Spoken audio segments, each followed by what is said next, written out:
Bom dia a todos vocês, meus patrícios, patriotas do nosso amado Brasil. Hoje é 31 de outubro de 2022, simplesmente o dia mais satânico do ano, onde as pessoas que o servem celebram o chamado Halloween. É uma festividade que veio lá dos druidas, dos celtas. Se você quiser saber mais, tem muita fonte de pesquisa. Não é sobre isso que eu vim falar aqui. Eu vim falar sobre como está a nossa alma hoje, no dia de hoje, depois do que aconteceu no processo eleitoral de ontem, dia 30 de outubro. A gente sabe muito bem que houve muita gente controlando esse sistema e muitas coisas que aconteceram não foram bem transparentes, não foram bem exatamente como nós esperávamos. Nós sabemos disso.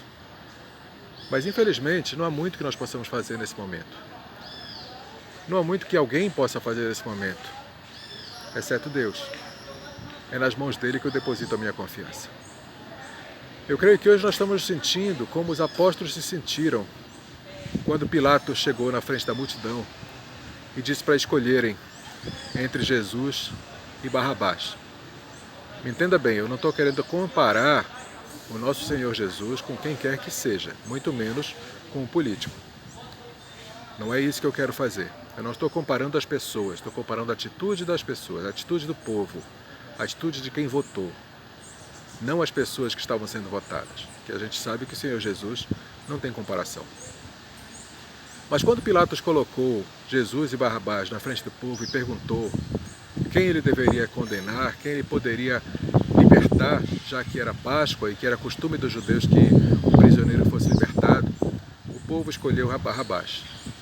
E o responsável pela votação desse momento, que era Pilatos, agiu bem diferente do Tribunal Superior das eleições do nosso país. Pilatos tentou convencer o povo de que a escolha dele estava errada. Ele disse que Jesus é um homem inocente. Eu não vejo nada contra esse homem. Não vejo nenhuma acusação sobre ele. Já o outro é ladrão, é mentiroso, é assassino, e vocês ainda assim vão escolher esse ladrão, e o povo ainda assim escolheu o ladrão. Eu acho que hoje o nosso sentimento de patriotas, que tinha outro tipo de expectativa para o nosso país, é muito parecido com o sentimento que os apóstolos ficaram tendo depois daquilo. Tiago, João, principalmente Pedro, devem ter ficado se perguntando, mas e aí? Como é que o povo escolhe um ladrão, ao invés de alguém que só fez o bem para esse mesmo povo? Como é que o povo escolhe um assassino ao invés de alguém que só quer trazer vida, paz e prosperidade para esse povo? E foi o que aconteceu. Nós sabemos o resto da história. Barrabás foi libertado, Jesus foi levado à frente do governador, condenado, crucificado e morto. Mas eu tenho uma novidade para você que talvez você não tenha ainda reparado. Ao terceiro dia ele ressuscitou. Ao terceiro dia ele ressuscitou e ele vive para sempre. Ele venceu a morte, ele venceu o julgamento, a votação daquele povo que escolheu o ladrão. Ele venceu e vive para sempre, reina para sempre. E sabe o que foi que fez Judas trair Jesus? Sabe qual foi o principal motivo por que Judas entregou Jesus por 30 moedas de prata? Não foi pelo dinheiro, tanto que ele jogou fora o dinheiro antes de se enforcar.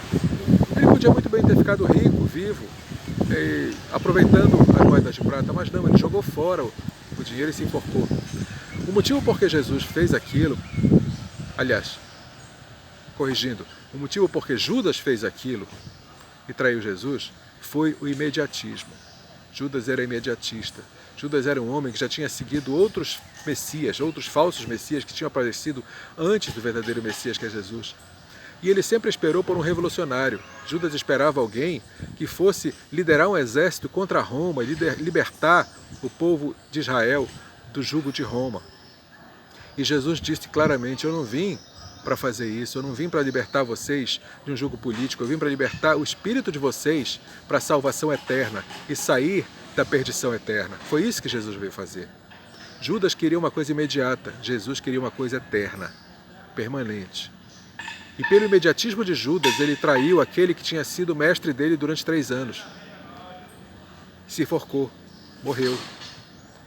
Mas Jesus não, Jesus reviveu, Jesus ressuscitou, reina para sempre e eternamente vai trazer a nós aquele reino que ele prometeu, aquele reino eterno, que nada tem a ver com o reino político, nada tem a ver com libertar de um tirano, tem a ver com vida eterna com Deus, que é muito mais importante porque é eterna, não é efêmera. Paulo estava na cadeia, sendo torturado, e disse que todo o sofrimento daquela cadeia, todo o sofrimento que ele estava sendo infligido era efêmero, incomparável com o eterno peso de glória da presença de Deus, de viver na eternidade ao lado do Senhor.